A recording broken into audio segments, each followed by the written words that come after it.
Is a mother that passes away during childbirth giving birth to herself? Hear me out. So there's instances when there's things called drop-ins where people no longer wants to do this mission that they came down originally for, and another soul decides to come into that body and takes over, right? But what if when you give birth and you are unalive during the process of childbirth, instead of your soul just leaving, it actually goes into that child.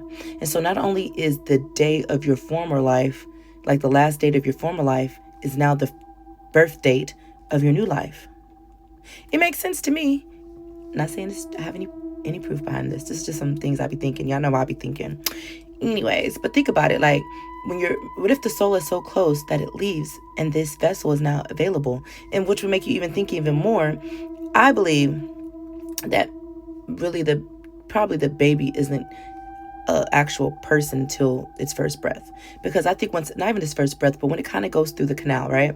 Because we take away the umbilical cord, and at that time, I believe that's when the silver cord is attached. What's the silver cord, Michelle? Glad you asked. The silver cord is what is kind of keeps your soul connected to your body. So we can still venture out. So like when we go to sleep and we astral project or we have dreams or anything like that, our body still goes. Like when we're asleep, our soul doesn't sleep. The soul never sleeps.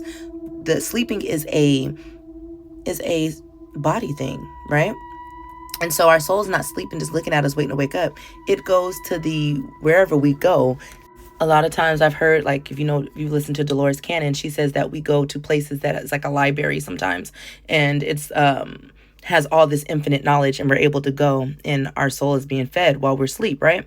So that's the silver cord. So I believe if we are cutting off the umbilical cord is when our silver cord is now there, right? So which means does that mean that the mother was carrying the baby, but she was really carrying herself? Makes you think, huh? I'm not saying, like I said, once again, this is just something that myself was speaking to myself about. But if you maybe agree with this, even disagree, we can do that, fairly. But go in the comments and let me know. Have a good day.